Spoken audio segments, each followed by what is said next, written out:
selaku moderator dari kelompok 4, dan di sini saya tidak sendiri, saya bersama rekan-rekan saya.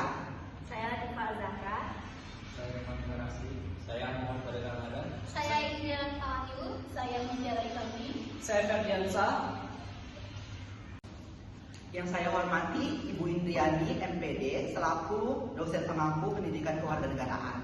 Nah, saya di sini sebagai moderator akan membacakan presentasi mengenai PPT kami mengenai isu bullying sebagai tantangan dalam membentuk identitas dan integrasi bangsa. Oke, masukin materi yang pertama akan disampaikan oleh rekan saya, oleh Indri. Kepada Indri, silakan. Baiklah, di sini saya akan membacakan pengertian bullying. Bisa dari sini, bullying adalah tindakan negatif di mana seorang sengaja menyebabkan cedera atau ketidaknyamanan kepada orang lain. Ini sebagian besar mencerminkan perilaku agresif yang melibatkan kontak fisik, kata kasar, atau bahkan ekspresi wajah atau gerakan tubuh yang menghina. Selain itu, bullying juga dapat mencakup pengucilan yang disengaja atau dari suatu kelompok. Jenis-jenis bullying adalah yang pertama ada cyberbullying. Cyberbullying tidak hanya menjadi sarana untuk melakukan interaksi sosial internet juga bisa menjadi tempat terjadinya bullying alias cyberbullying. Dan di sini terjadi melalui pesan atau komentar di media sosial. Selanjutnya ada verbal. Adalah bentuk bullying secara verbal bisa bermacam-macam. Misalnya menghina, mengancam, atau mempermalukan orang yang dibully. Selanjutnya ada fisik. Seperti namanya, fisik namanya. Bullying secara fisik berarti melakukan tindakan kekerasan secara fisik pada orang lain, seperti memukul, menendang, mendorong, atau menjenggal. Selanjutnya ada emosional. Jenis perundungan ini bisa dilakukan dengan cara mempermalukan korban di depan umum, menyebarkan rumor atau gosip, serta mengucilkan dari pergaulan. Terakhir ada pelecehan seksual. Pelecehan seksual juga bisa menjadi salah satu jenis bullying loh. Pelecehan ini dilakukan secara verbal maupun fisik, misalnya dengan catcalling, menunjukkan gestur, gambar atau video yang sudah senang, menyentuh korban, hingga melakukan kekerasan yang berupa pemerkosaan. Segitu dulu materi yang bisa dapat saya sampaikan. Saya kembalikan kepada Bapak. Oke, terima kasih kepada Indri. Berikutnya materi yang berikutnya akan disampaikan oleh Fadil. Kepada Fadil dipersilakan. Baik, saya akan menjelaskan faktor penyebab terjadinya bullying. Yang pertama yaitu kepribadian individu, perilaku agresif, kurangnya rasa simpati dan empati terhadap orang lain, tidak terbuka dalam mengekspresikan perasaan, dan tidak dapat menelan efek berbahaya dari perilakunya. Yang kedua yaitu keluarga. Pelaku bullying sering berasal dari keluarga yang bermasalah. Anak akan mempelajari perilaku bullying ketika orang tua mengalami konflik dan menirunya kepada teman-temannya. Selanjutnya dari sekolah. Pihak sekolah yang mengabaikan keberadaan bullying menyebabkan anak sebagai pelaku bullying mendapatkan penguatan terhadap perilaku mereka untuk melakukan intimidasi terhadap anak lain. Selanjutnya yaitu dari kelompok sebaya.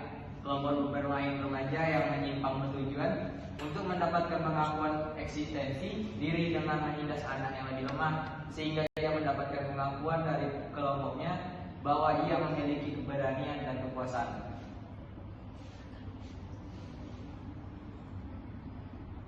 Selanjutnya dari lingkungan sosial dan komunitas. Salah satu faktor lingkungan sosial yang menyebabkan tindakan bullying yaitu kemiskinan. Pemalakan antar siswa menjadi salah satu contoh bullying akibat ekonomi. Selanjutnya dari pengalaman buruk masa kecil. Pengalaman masa kecil yang buruk dapat membuat perkembangan psikologis anak terganggu sehingga berpotensi untuk menjadi pelaku bullying di masa remaja. Selanjutnya ada dari media massa.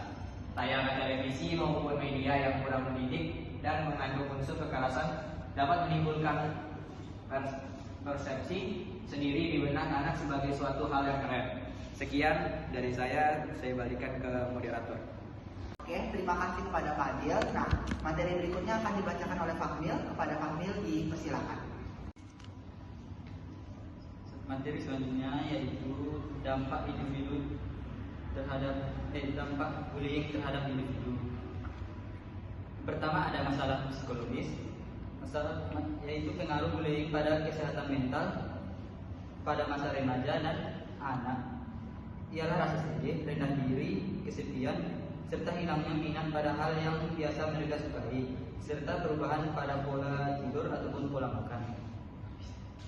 Seterusnya ada gangguan tidur. Dampak negatif bullying juga terlihat jelas ialah gangguan tidur. Para korban bullying juga seringkali mengalami kesulitan untuk tidur yang nyenyak. Yang ketiga ada masalah fisik. Bullying juga akan menyebabkan anak mengalami gangguan pencernaan, bukan hanya pada memar ataupun rasa terluka akibat kekerasan fisik yang dialaminya. Korban bullying juga sering mengalami kecemasan yang kemudian akan memicu stres pada tubuh. Yang keempat ada pikiran untuk bunuh diri. Tak jarang ada laporan kejadian tentang anak-anak berusia sekolah yang kemudian meninggal dunia akibat bunuh diri setelah dirundung oleh teman-temannya. Inilah bahaya bullying yang harus orang tua waspadai.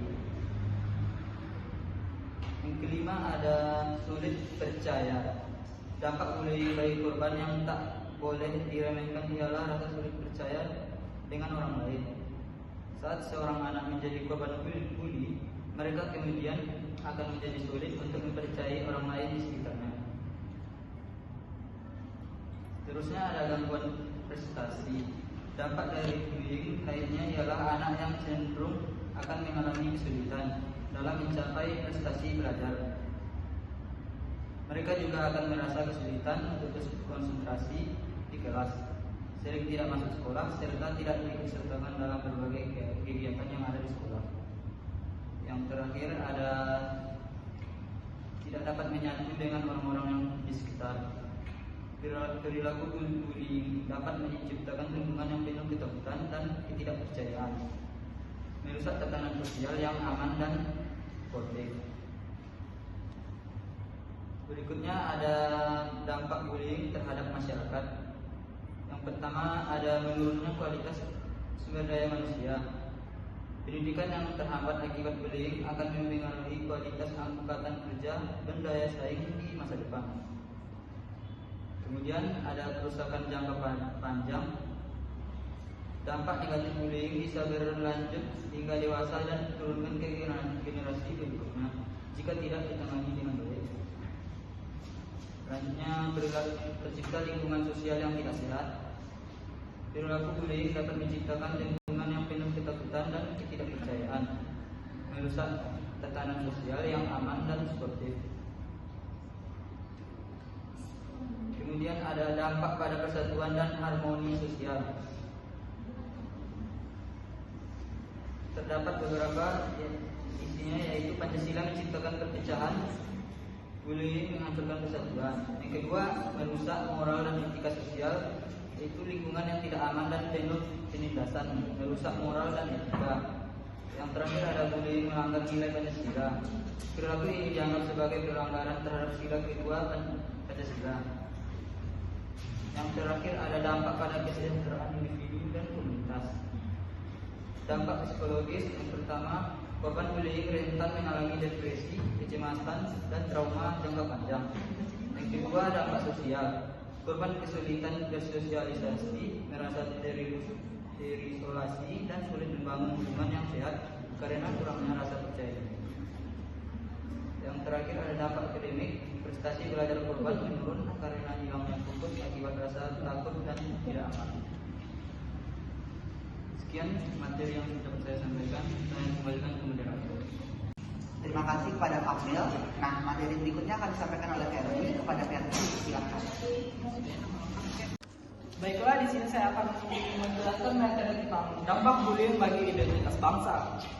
Yang pertama yaitu polarisasi dan kebencian, yang dimana bullying terutama yang berbasis identitas atau ras, etnis, agama memperburuk polarisasi sosial dan menambahkan kebencian antar kelompok. Ini mengancam persatuan dan kesatuan bangsa yang seharusnya menjadi identitas bersama.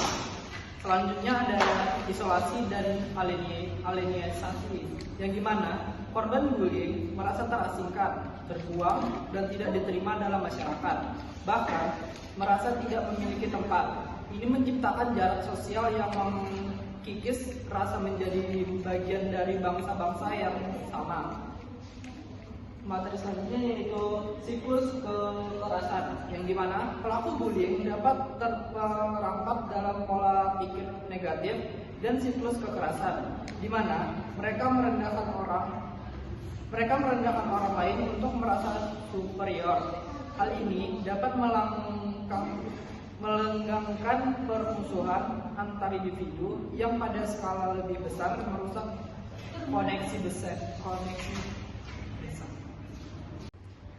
Selanjutnya materi yang saya katakan adalah nilai kepercayaan, yang dimana korban bullying seringkali mengalami isu kesulitan mempercayai orang lain karena khawatir akan perlakuan buruk yang sama. Ini merusak hubungan antar warga negara yang menjadi dasar masyarakat yang kuat.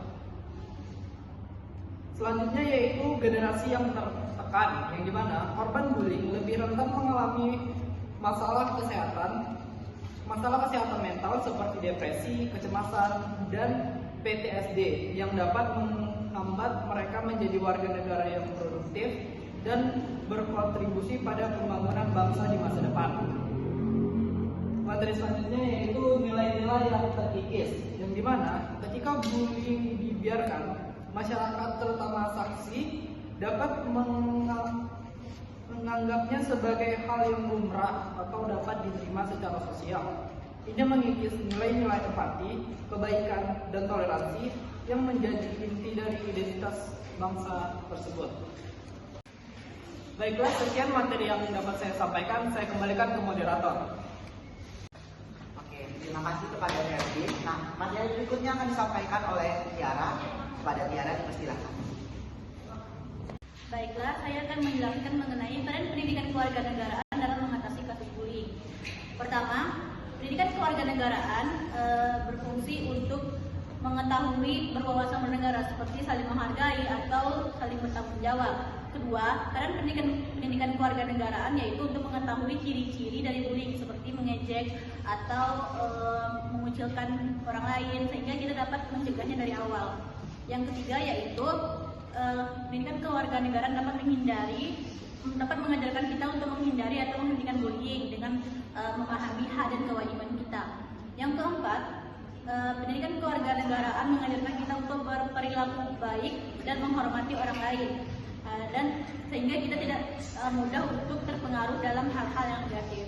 Yang kelima yaitu pendidikan kewarganegaraan melatih kita untuk berkemampuan sosial seperti berkomunikasi dan bekerja sama sehingga kita dapat bergaul tanpa menyakitkan orang lain.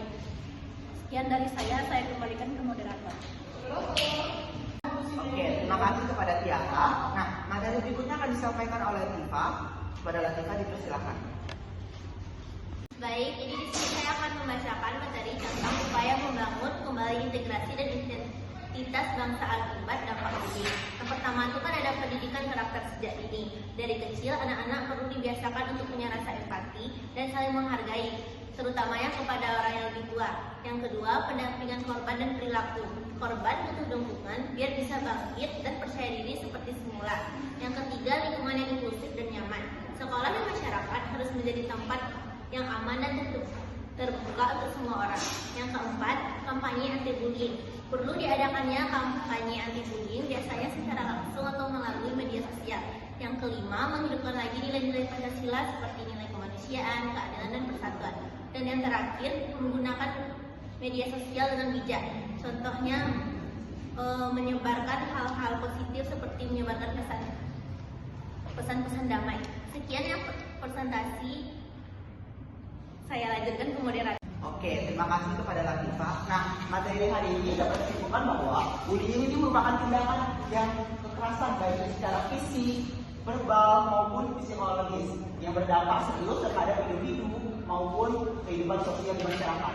Oleh karena itu, upaya mengatasi bullying harus melibatkan seluruh elemen bangsa, terutama melalui peran pendidikan kewarganegaraan yang berfungsi sebagai menanamkan nilai moral, empati, toleransi, dan rasa tanggung jawab sosial sebagai dasar membangun karakter warga negara yang beretika dan menghargai perbedaan. Baiklah, itu saja. Sekian presentasi dari kelompok kami. Kami mohon maaf jika ada kekurangan dan kesalahan. Saya akhiri. Wabillahi taufiq wal hidayah. Wassalamualaikum warahmatullahi wabarakatuh.